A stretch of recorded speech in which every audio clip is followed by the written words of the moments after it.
Oke, Assalamualaikum warahmatullahi wabarakatuh.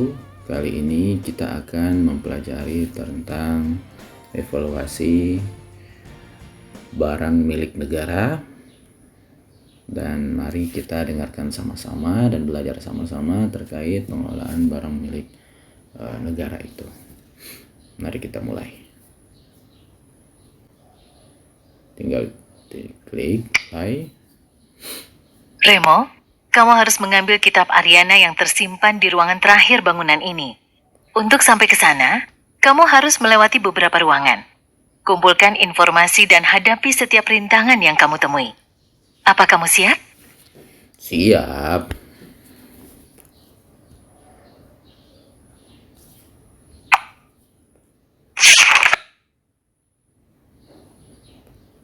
Dasar hukum yang mendasari evaluasi kinerja BMN adalah PMK Pengawasan dan Pengendalian, yaitu pasal 41A ayat 1, PMK nomor 52, garis miring PMK.06, garis miring 2016, tentang perubahan atas peraturan Menteri Keuangan, dan PMK nomor 244, garis miring PMK.06, garis miring 2012, tentang tata cara pelaksanaan pengawasan dan pengendalian barang milik negara yang berbunyi, pengelola barang melakukan evaluasi kinerja BMN sekurang-kurangnya 1 kali dalam 5 tahun. Lanjut. Lalu Keputusan Menteri Keuangan nomor 349 garis miring KM.6 garis miring 2018 tentang tata cara pelaksanaan evaluasi kinerja barang milik negara, serta Surat Edaran Direktur Jenderal Kekayaan Negara nomor SE-3 garis miring KN garis miring 2019 tentang tahapan implementasi dan mekanisme perhitungan nilai indikator dan prosedur teknis pelaksanaan pengukuran kinerja barang milik negara. Hal yang melatar belakangi evaluasi kinerja BMN ialah reformasi di bidang keuangan negara dengan terbitnya Undang-Undang Nomor 17 garis miring 2003 tentang keuangan negara, Undang-Undang Nomor 1 garis miring 2004 tentang perbendaharaan negara, dan Undang-Undang Nomor 15 garis miring 2004 tentang pemeriksaan pengelolaan dan tanggung jawab keuangan negara yang mengubah secara fundamental sistem pengelolaan keuangan pemerintah Indonesia, antara lain mencakup perubahan dalam sistem perencanaan, penganggaran, pelaksanaan, dan pertanggungjawaban pelaksanaan anggaran.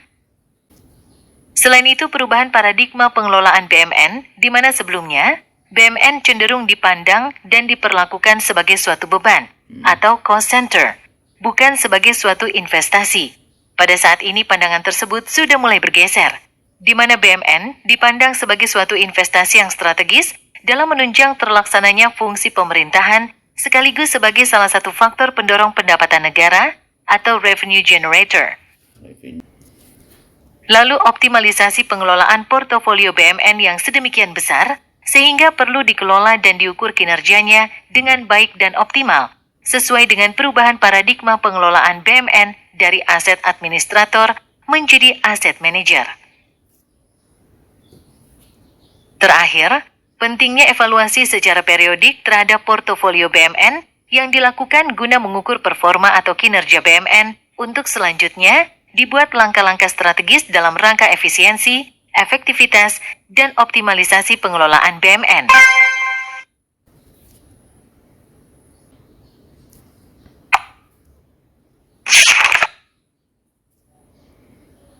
Sedangkan maksud dan tujuan dari evaluasi kinerja BMN ialah pendekatan sistematis dalam evaluasi kinerja BMN guna memberikan petunjuk yang jelas dalam pengelolaan barang milik negara.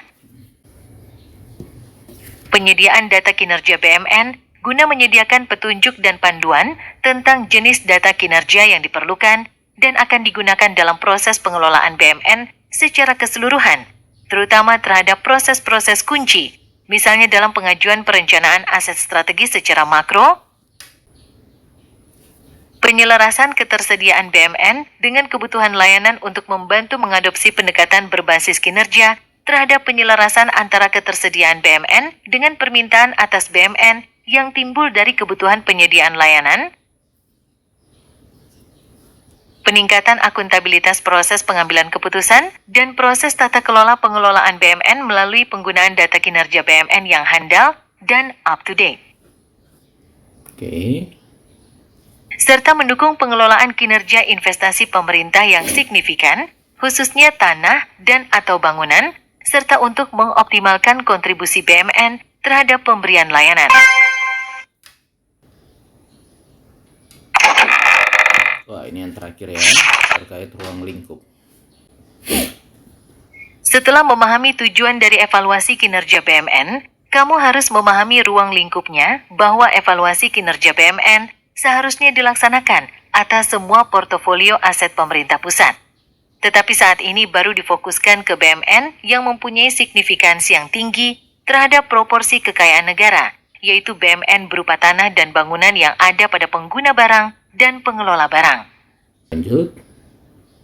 Dasar penerapan evaluasi kinerja BMN ialah kebutuhan informasi portofolio BMN pada kementerian atau lembaga untuk pengambilan keputusan. Misalnya dalam rangka perencanaan aset strategis, keputusan perencanaan sebelum pengadaan dan investasi, keputusan penghapusan dan rasionalisasi aset, keputusan penggantian atau pengadaan baru, keputusan pemeliharaan, renovasi, restorasi dan overhaul aset, dan benchmarking kinerja aset dan perbaikan terus-menerus. Lanjut. Serta hasil pertimbangan pengelola barang yang memandang perlu dilakukannya evaluasi kinerja BMN. Misalnya berdasarkan hasil inventarisasi dan penilaian yang telah dilakukan oleh pengelola barang. Untuk melewati pintu itu, kamu harus mengambil kunci dengan menjawab pertanyaan berikut. Wah, ada tesnya. Oke, mudah-mudahan teman-teman sudah melihat dan mempelajari dengan seksama terkait evaluasi kinerja BMN.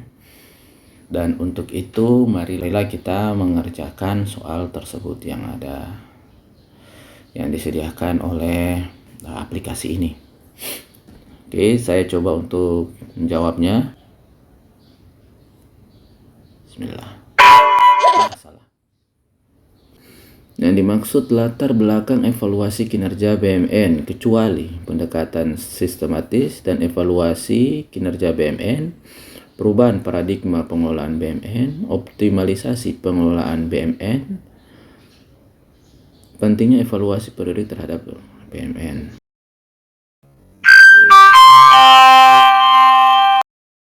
Yang termasuk kinerja BMN kecuali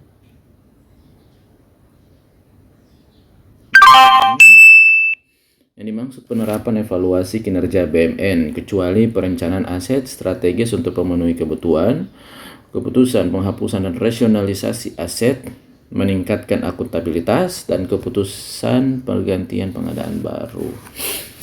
Saya jawabnya coba C ya, karena semuanya sudah ada. Tahapan implementasi dan mekanisme perhitungan nilai indikator, tata cara pelaksanaan evaluasi kinerja BMN, pengelolaan barang melakukan evaluasi kinerja BMN sekurang-kurangnya 1 kali dalam 5 tahun ada tadi. Penerapan, pengelolaan dan tanggung jawab keuangan negara juga ada tadi. Cuma yang terkait pas keputusan Menteri Keuangan ini yang mana coba? Saya karena kita mempelajari dari tadi tentang evaluasi, jadi saya jawab B. Wah, ternyata disuruh ulang. Oke.